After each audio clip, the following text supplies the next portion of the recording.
6:46 on your Tuesday morning. A very pleasant 60 degrees right now. You know, honestly, I do not have enough time to read all of the accolades of this high school basketball coach. My goodness, what a career. But we certainly want to congratulate Paul Wackerly on his induction into the Ohio High School Basketball Association Hall of Fame. He is on our WHBC Newsline right now. Good morning, sir. How are you? Good, Pam. How are you doing? I'm doing great. It's good to talk to you. So congratulations. And let's talk a little bit about, your thoughts when they told you were being inducted into the Hall of Fame. Well, I started 33 years ago at St. Thomas. That's when I was an alumni from there. And I never, you don't really coach ever thinking about Hall of Fames and all that stuff. You just coach because you think about the kids. So, I always had this philosophy that, great relationships in someone's life is where the true happiness lies, is through relationships. And then I always had another one was if I always took care of my players as a person, not as a player, but my girls as a person, that the wins and stuff would come. And I've always had that way because I was always kind of a tough coach. Everybody kind of knows that about me. But, the players always played real hard for me because they knew I had their heart. Well, I think that was evident by all of the people who showed up when you were inducted over the weekend, right? Yeah, well, my wife, Jean's pretty good behind the scenes. She's always been very involved in everything, and I was really surprised. I was not expecting that kind of people. But we actually broke the attendance record. We had the most of any coach ever come and, to see me. So, wow.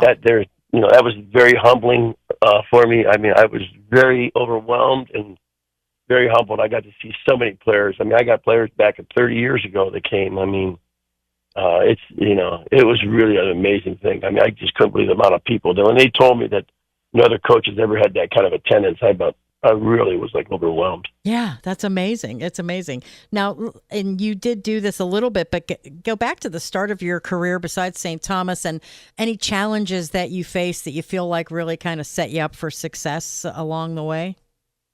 Yeah, well, I had a lot of mentors too going through. One guy was Joe Pagrazio, which used to be the East Canton head coach for years. He's got kind of tied with me. But the main guy was Joe Eaton, who just, he passed away here. Yeah. I'm so sad, but he was the AD at Hoover. He also was a teacher at St. Thomas when I was there. So, he's the one that kind of got me to leave St. Thomas to go to Hoover. And then at Hoover, it just took off for me.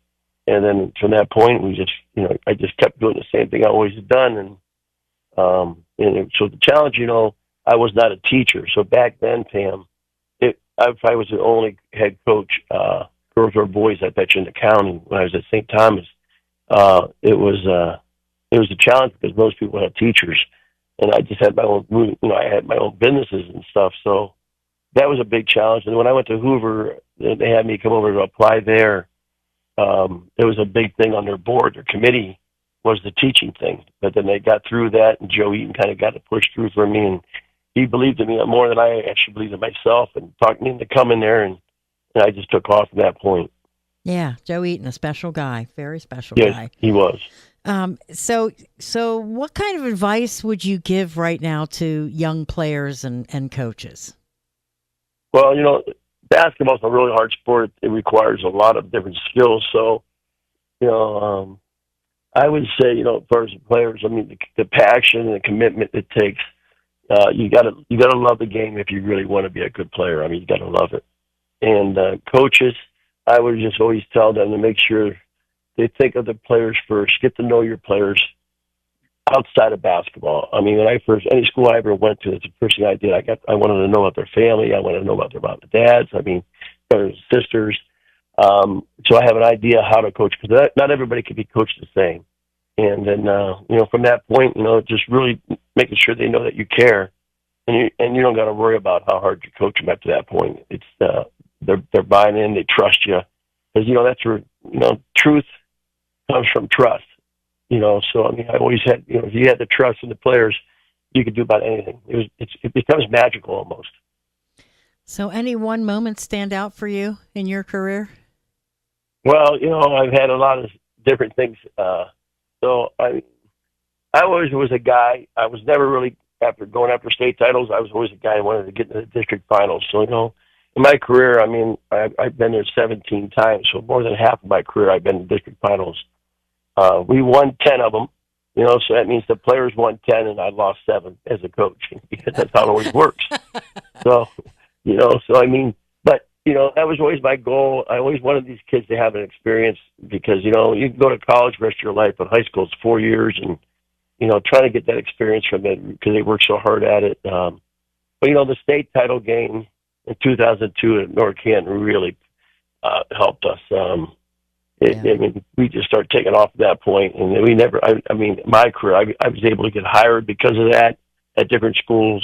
So that's the team that kind of really got me on top of things, and after that point, once you do that, your name kind of gets out there, and then that's. I don't think anything really sticks out the greatest, but I just had a lot of great players. So, if you don't mind my asking, how are you keeping busy now? Well, I was at Glen Oak there, and then I always helped kids all my life, and we had a situation. There was a boy that played for me at Perry that got in a little trouble, and I helped him out, and it was that bus driver situation, if you remember that. Yeah.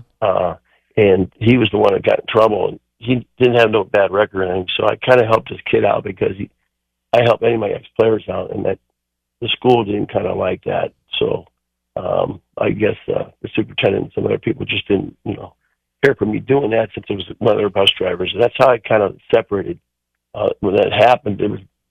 So I went over and helped Walsh women this past winter.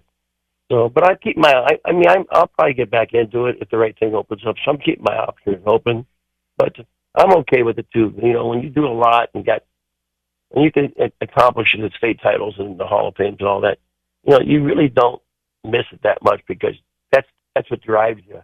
Since I've done that, it's kind of, my bucket kind of got full. So, I don't have to get back into it. I don't think it's going to bother me if I do or not, but I do enjoy it though. Yeah. Well, I always remember Jim Johnson was the first person who ever mentioned your name to me, and he always, oh my God, he always thought a lot of you for sure, no doubt. I love Jim. Oh yeah, I remember him and Sam, and oh my gosh, all the people. But I'm glad you had. Not many girls coaches get a chance to get on with you guys that often. Not that I'm saying you guys did it wrong, but it's just a different way of looking at things. And but yeah, I'm very honored to be talking to you actually. So I've got to talk to a lot of good people there. Now you're on the list with me. Oh, thank you. I appreciate that. I appreciate that a lot. Well, you take care of yourself, and again, congratulations on this fabulous career. It's an honor of obviously well earned. Yeah, well, thank you so much, Pam.